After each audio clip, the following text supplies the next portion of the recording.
ആശ്വാസം നേടാം. ഹൃത്തിനുള്ളിൽ ജീവൻ നൽകും വചനം, തിരുവചനം. ദൈവത്തിന് സ്തുതി. തിരുവചനം കേൾക്കുന്നതിന് ഏറ്റവും അടുത്ത ഒരുക്കത്തിന് വേണ്ടി നമുക്ക് പ്രാർത്ഥിക്കാം. കർത്താവേ, അങ്ങയുടെ വചനം നിമിത്തം ഞങ്ങൾക്ക് ഓരോരുത്തർക്കും ശുദ്ധി ഉണ്ടാകുന്നതിന് അങ്ങയുടെ വചനത്താൽ ഞങ്ങളെ എല്ലാവരെയും കഴുകി നിർമ്മലരാക്കണമേ. നിരാശ പൂണ്ടിരിക്കുന്ന ഹൃദയങ്ങൾക്ക് പ്രത്യാശയും, വിശ്വാസം കുറഞ്ഞു പോയിരിക്കുന്ന ഹൃദയങ്ങൾക്ക് വിശ്വാസവും അങ്ങയുടെ വചനത്തിലൂടെ പ്രദാനം ചെയ്യണമേ. വചനം കേൾക്കുന്നവരെയും വചനത്തിന് തങ്ങളെ തന്നെ സമർപ്പിക്കുന്നവരെയും അനുഗ്രഹിക്കണമേ. പിതാവിൻ്റെയും പുത്രൻ്റെയും പരിശുദ്ധാത്മാവിൻ്റെയും നാമത്തിൽ ആമേൻ.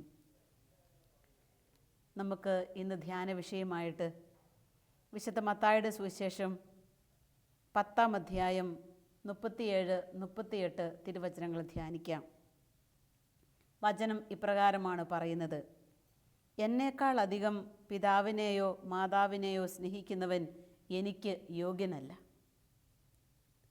എന്നേക്കാൾ അധികം പുത്രനെയോ പുത്രിയെയോ സ്നേഹിക്കുന്നവനും എനിക്ക് യോഗ്യനല്ല. സ്വന്തം കുരിശെടുത്ത് എന്നെ അനുഗമിക്കാത്തവൻ എനിക്ക് യോഗ്യനല്ല. സ്വന്തം ജീവൻ കണ്ടെത്തുന്നവൻ അത് നഷ്ടപ്പെടുത്തും. എന്നെ പ്രതി സ്വന്തം ജീവൻ നഷ്ടപ്പെടുത്തുന്നവൻ അത് കണ്ടെത്തും. 38-ാമത്തെ വചനം നമുക്ക് അതെടുത്ത് ധ്യാനിക്കാം. ഇപ്രകാരമാണ്, ഒരിക്കൽ കൂടെ നമുക്ക് ശ്രവിക്കാം. സ്വന്തം കുരിശെടുത്ത് എന്നെ അനുഗമിക്കാത്തവൻ എനിക്ക് യോഗ്യനല്ല. സ്വന്തം കുരിശെടുത്ത് എന്നെ അനുഗമിക്കാത്തവൻ എനിക്ക് യോഗ്യനല്ല. പിതാവായ ദൈവം പുത്രനായ യേശുവിനെക്കുറിച്ച് ആശിച്ചത് കുരിശെടുത്ത് തൻ്റെ പിന്നാലെ വരണമെന്നാണ്. അപ്പോൾ യേശുക്രിസ്തുവിൻ്റെ ജീവിതം ഒരു കുരിശിൻ്റെ ജീവിതമായിരുന്നുവെന്ന് തിരുവചനത്തിലൂടെ കടന്നു പോകുമ്പോൾ നമ്മൾ കാണുകയാണ്. അത് പിതാവായ ദൈവം ആശിച്ചതാണ്. ഈ ലോക ജീവിതം കുരിശിലൂടെ ആയിരിക്കണമെന്ന് യേശുവിനെ നോക്കി പിതാവായ ദൈവം ആഗ്രഹിച്ചു. അതുകൊണ്ട് തന്നെ യേശു പറയുകയാണ്, കുരിശാകുന്ന ഈ ഒരു മണവറയിലേക്കാണ് യേശുക്രിസ്തുവിനെ അനുഗമിക്കുവാൻ ആഗ്രഹിക്കുന്നവർ കടന്നു വരേണ്ട പാതയെന്ന്. അതുകൊണ്ടാണ് ഈശോ പറഞ്ഞത്, സ്വന്തം കുരിശെടുക്കാതെ എൻ്റെ പിന്നാലെ വരാൻ ആർക്കും സാധ്യമല്ല.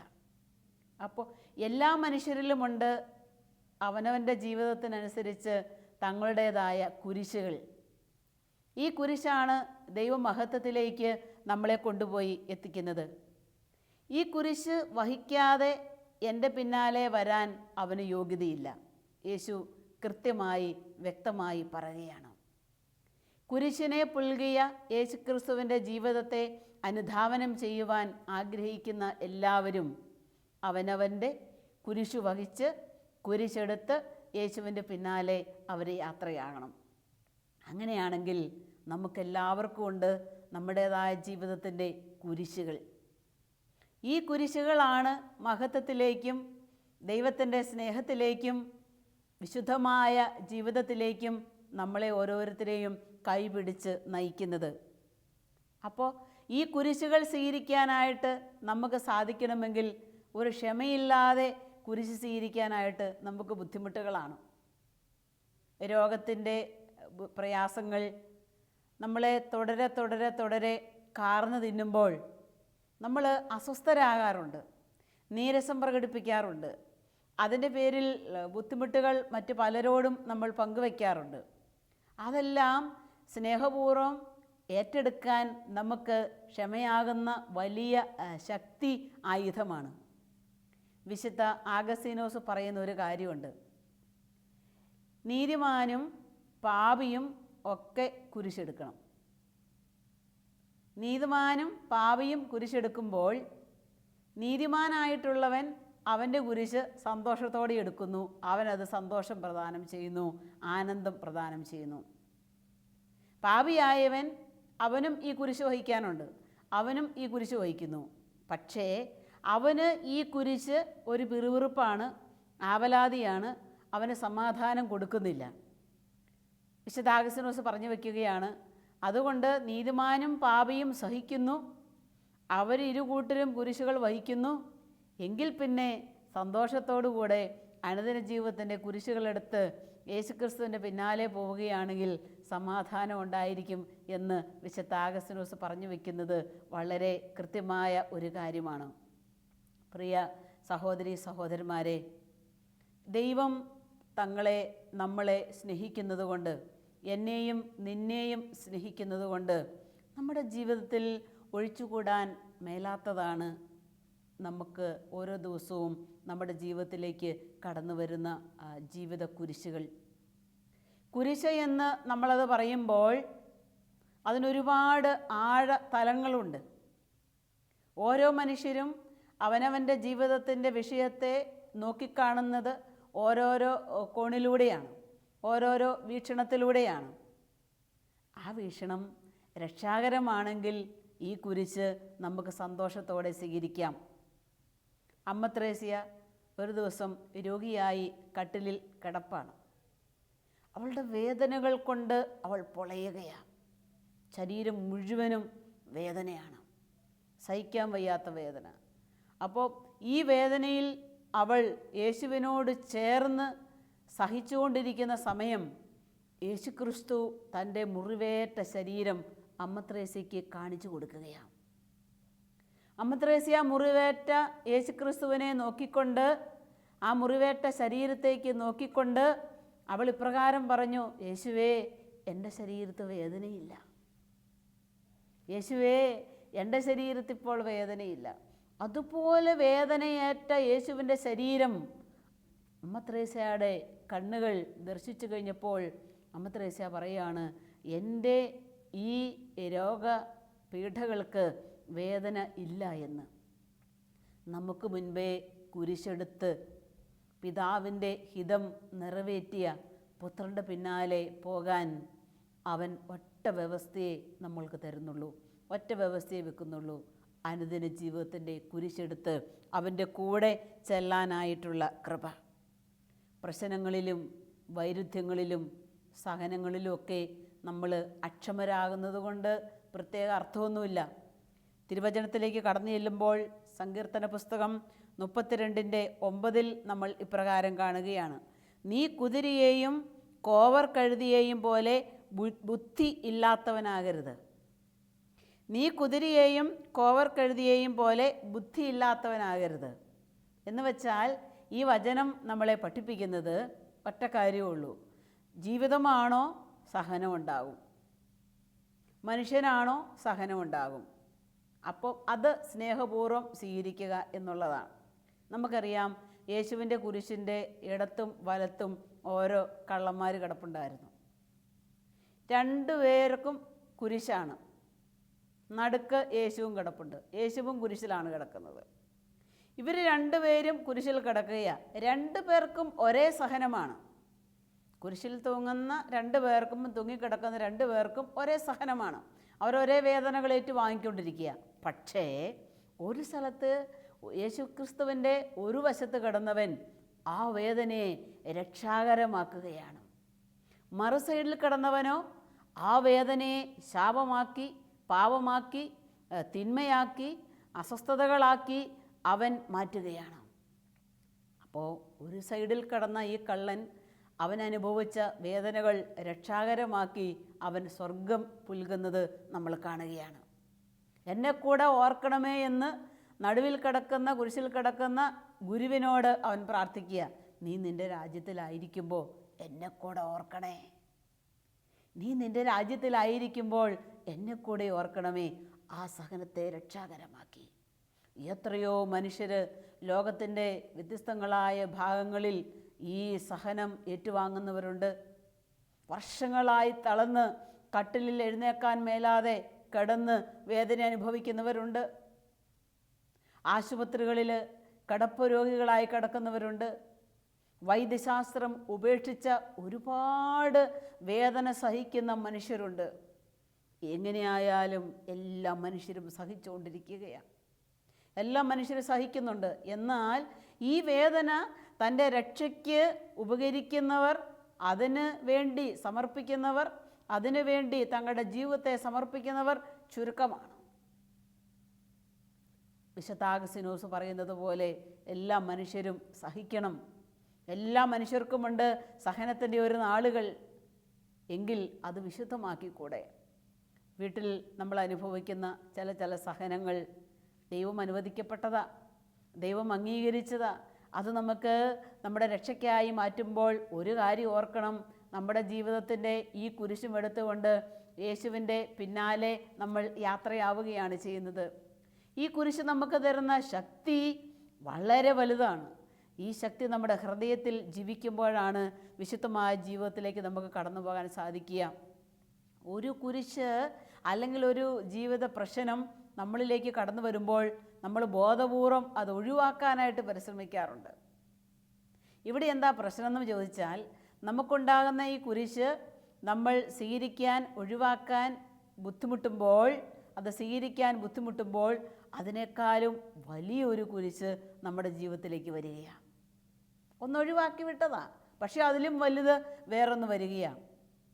അങ്ങനെയാണെങ്കിൽ ദൈവം തരുന്ന ആ കുരിശുകൾ സ്വീകരിക്കുന്നതല്ലേ നല്ലത്? അത് തരുന്ന ദൈവിക സന്തോഷം ഹൃദയത്തിൽ ഏറ്റുവാങ്ങുന്നതല്ലേ നമ്മുടെ ഉള്ളിൽ ആനന്ദകരമായിട്ടുള്ളത്? തിരുവചനത്തിലേക്ക് നമ്മൾ കടന്നു ചെല്ലുമ്പോൾ ഹെബ്രായ ലേഖനത്തിൻ്റെ 12-ാം അധ്യായത്തിൻ്റെ 6-ാമത്തെ തിരുവചനത്തിൽ നമ്മൾ ഇപ്രകാരം കാണുകയാണ്: താൻ സ്നേഹിക്കുന്നവന് ശിക്ഷണം നൽകുന്നു. താൻ സ്നേഹിക്കുന്നവന് ശിക്ഷണം നൽകുന്നു. സ്നേഹിക്കുന്നവർക്ക് ശിക്ഷണം ഉണ്ട്. തെറ്റ് ചെയ്യുന്ന ഒരു കുഞ്ഞിനെ അപ്പച്ചനോ അമ്മച്ചിയോ അടിക്കുന്നത് അത് നേർവഴിയിലേക്ക് കടന്നു വരാനായിട്ടാണ്. വിശുദ്ധ ക്രിസ്റ്റോസ്റ്റോം പറയുന്ന ഒരു കാര്യമുണ്ട്: പാപം ആത്മാവിൻ്റെ ഒരു വ്രണമാണ്.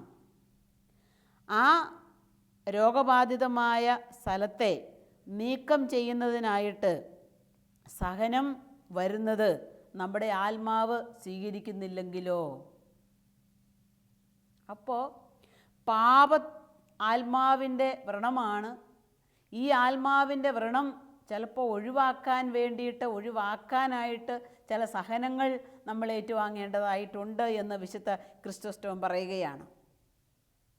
ഈ ഭാരം കൂടിയതോ ഭാരം കുറഞ്ഞതോ ആയിട്ടുള്ള ജീവിതത്തിൻ്റെ സഹനങ്ങൾ ദൈവത്തിൻ്റെ ഹിതമായി നമ്മൾ എടുക്കുമ്പോൾ അവിടെ സഹനത്തിന് വലിയൊരു മഹത്വം നമ്മൾ കാണുകയാണ്.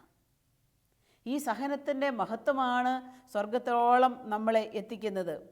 അതാണ് റോമാലേഖനം 8-ാം അധ്യായം 18-ാമത്തെ തിരുവചനത്തിൽ കാണുന്നത്. വരാനിരിക്കുന്ന മഹത്വത്തോട് തുലനം ചെയ്യുമ്പോൾ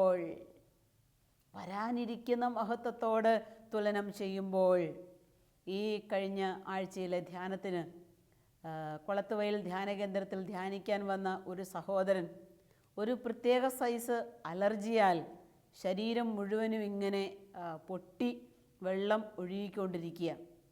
അപ്പോൾ ധ്യാനകേന്ദ്രത്തിൽ വന്ന് അദ്ദേഹം ഷർട്ടിനടിയിൽ ഒരു പ്രത്യേക സൈസ് തുണിയൊക്കെ ധരിച്ചിട്ടുണ്ട്.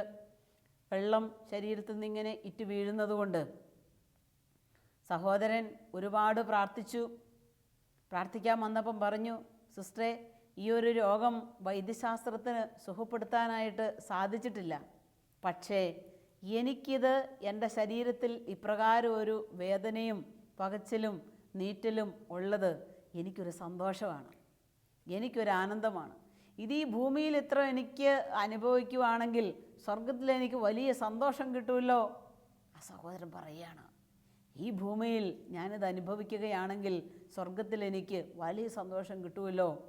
ആ ഒരു സഹനത്തെ വളരെ സ്നേഹപൂർവ്വം കൈനീട്ടി ഏറ്റുവാങ്ങിയ ഒരു കുടുംബനാഥൻ. അത്ഭുതം എന്ന് പറയട്ടെ, ധ്യാനത്തിൻ്റെ 4-ാമത്തെ ദിവസം ആ മനുഷ്യന് അത്ഭുതകരമായ രോഗശാന്തി കർത്താവ് നൽകി. Praise the lord, praise the Lord.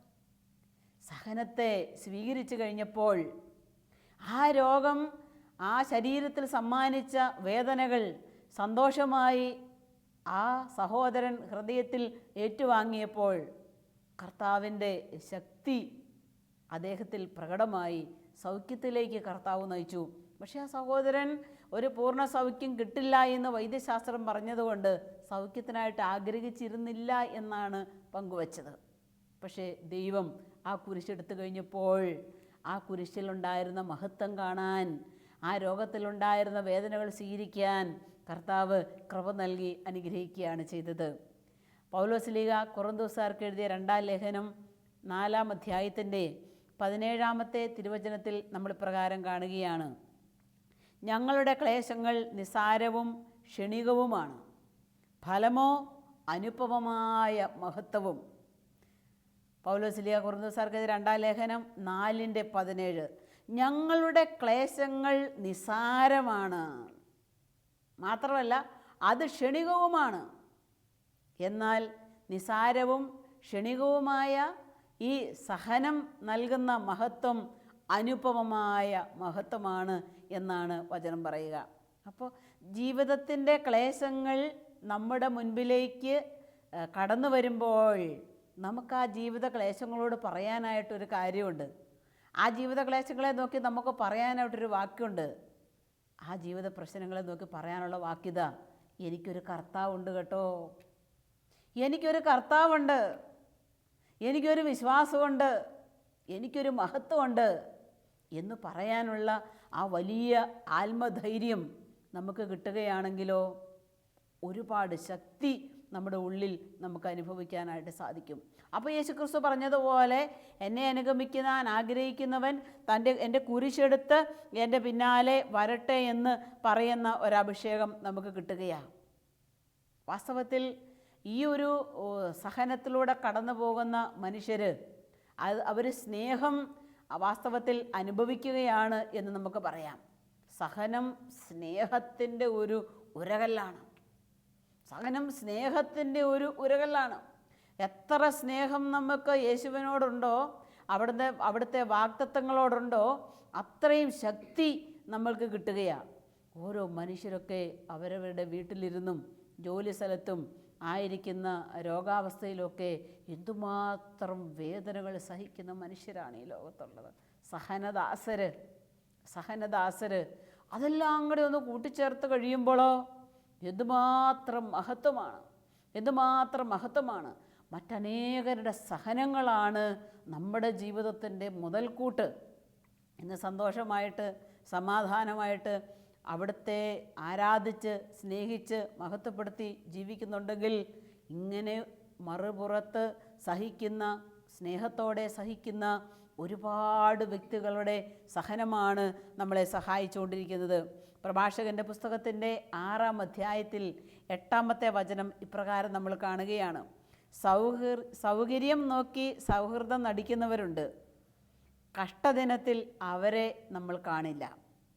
സൗകര്യം നോക്കി സൗഹൃദം നടിക്കുന്ന മനുഷ്യരുണ്ട്, കഷ്ടതയുടെ ദിനത്തിൽ അവരെ കാണില്ല.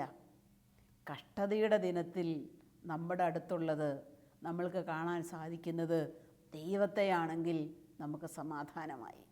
അപ്പോൾ കഷ്ടതയുടെ നാളുകളിലും കഷ്ടതയുടെ ദിനങ്ങളിലും കഷ്ടതയുടെ മണിക്കൂറുകളിലും ദൈവത്തെ കാണാനായിട്ട് നമുക്ക് സാധിക്കണം. ഈ കഴിഞ്ഞ ദിവസം ഒരു സഹോദരൻ പങ്കുവച്ച ഒരു അനുഭവം സിസ്റ്റർ ഓർക്കുകയാണ്. അവർക്ക് ഒരു കുഞ്ഞേ ഉണ്ടായിരുന്നുള്ളൂ. 4 വയസ്സ് ആ കൊച്ചിനെത്തി. പെട്ടെന്നാണ് അതിന് ആ പനിയും ജലദോഷവും എല്ലാം അതിന് വന്നു. മരുന്ന് മേടിച്ചു, തിരിച്ചു വന്നു. വീണ്ടും ഒരാഴ്ച പനിയെല്ലാം വിട്ടു. കൊച്ച് നല്ല മിടുക്കനായി ഓടി കളിക്കാൻ തുടങ്ങി. 1.5 ആഴ്ച കഴിഞ്ഞപ്പോഴേക്കും അടുത്ത പനി വീണ്ടും സ്റ്റാർട്ട് ചെയ്തു. അവരങ്ങനെ ആശുപത്രിയിൽ കൊണ്ടുപോയി മരുന്ന് മേടിച്ചു. അങ്ങനെ ഈ ഒരു കാര്യം മുന്നോട്ടും പുറകോട്ടും ഒക്കെ നടക്കുകയാണ്. 1.5 മാസമായി. കൊച്ചിൻ്റെ ശരീരം ക്ഷീണിച്ചു വരുന്നത് പോലെ മാതാപിതാക്കൾക്ക് അനുഭവപ്പെട്ടു. അവരൊരു നല്ല ആശുപത്രിയിൽ കുഞ്ഞിനെ കൊണ്ടുപോയി. അങ്ങനെ ഒരു വിദഗ്ധ പരിശോധനയിൽ കണ്ടെത്തിയ ഒരു കാര്യം, ഈ കൊച്ചിന് ബോണിന് ക്യാൻസറാണെന്നാണ് കണ്ടെത്തിയത്. എൻ്റെ സഹോദരങ്ങളെ, അവർക്ക് ദൈവം കൊടുത്ത ഏക കുഞ്ഞ്, പ്രാർത്ഥിച്ച് ആഗ്രഹിച്ച് ആശിച്ച് ഉണ്ടായ ഒരു ആൺകുഞ്ഞ്, അതിന് ക്യാൻസർ, അസ്ഥിക്ക് ക്യാൻസർ. വൈദ്യശാസ്ത്രം പറഞ്ഞു ഇത് അങ്ങോട്ടും ഇങ്ങോട്ടും എല്ലാം പടർന്നിരിക്കുകയാണ്, മാക്സിമം ചെയ്യാം. അവർ പറഞ്ഞു മാക്സിമം ചെയ്യണം. അങ്ങനെ കുഞ്ഞിനെ ആയിട്ടുള്ള ട്രീറ്റ്മെൻറ്റിൽ അവരൊരുപാട് പൈസ ചിലവാക്കി ആ കൊച്ചിൻ്റെ ജീവന് വേണ്ടി. പക്ഷേ ആ കൊച്ചിൻ്റെ ജീവനെ അവർക്ക് കിട്ടിയില്ല. 5 മാസം രോഗമറിഞ്ഞ് 5 മാസമേ കുഞ്ഞ് ജീവിച്ചുള്ളൂ. ആ കുഞ്ഞ് മരിച്ചു. ഈ സഹോദരനും സഹോദരിയും അപ്പച്ചനും അമ്മച്ചിയും ഈ കൊച്ചിൻ്റെ അപ്പച്ചനും അമ്മച്ചിയും പങ്കുവച്ചൊരു കാര്യമുണ്ട്. സിസ്റ്ററെ, ആ കൊടിയ വേദനയിൽ, ആ വലിയ വേദനയിൽ ഞങ്ങൾക്ക് തളർന്നില്ല. ഞങ്ങൾക്കൊരു ശക്തിയുണ്ടായിരുന്നു. കർത്താവിൽ വിശ്വസിക്കുന്നവർക്ക് കർത്താവ് കൊടുക്കുന്ന ആ വലിയ സ്നേഹത്തെക്കുറിച്ച് ഞങ്ങൾക്ക് ബോധ്യമുണ്ടായിരുന്നു. ഞങ്ങൾക്ക് കർത്താവ് തന്ന കുഞ്ഞായിരുന്നു അത്. ആ വലിയ ബുദ്ധിമുട്ടും പ്രയാസങ്ങളും ഉള്ളിൻ്റെ ഉള്ളിൽ അവരേറ്റുവാങ്ങുക ചെയ്തത്.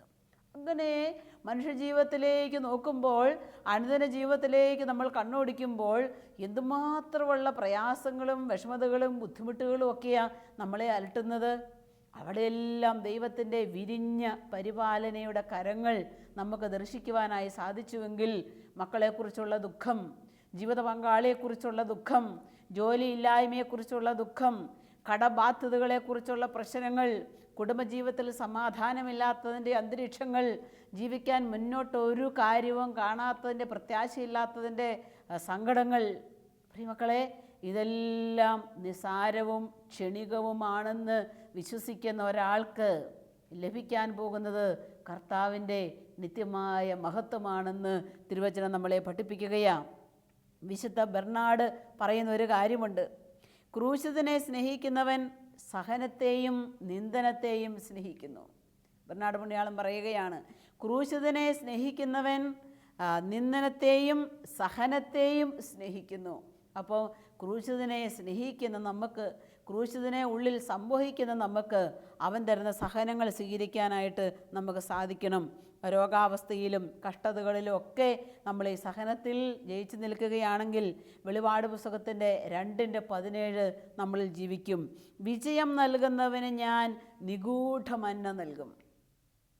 ഈ ക്ലേശങ്ങളെല്ലാം സഹിച്ച് ഈ ബുദ്ധിമുട്ടുകളിലൂടെയെല്ലാം കടന്നു വന്ന് അത് ദൈവത്തിൻ്റെ പദ്ധതിയാണ്, ദൈവത്തിൻ്റെ ഹിതമാണ് എന്ന് തിരിച്ചറിയുന്നവന് അവനാണ് വിജയം വരിക്കുന്നവൻ. അവന് ഞാൻ നിഗൂഢമായ മന്ന നൽകും. ആത്മീയ സന്തോഷം, അനുപമമായ മഹത്വം, സ്വർഗീയ ദർശനം അവൻ അനുഭവവേദ്യമാണ്.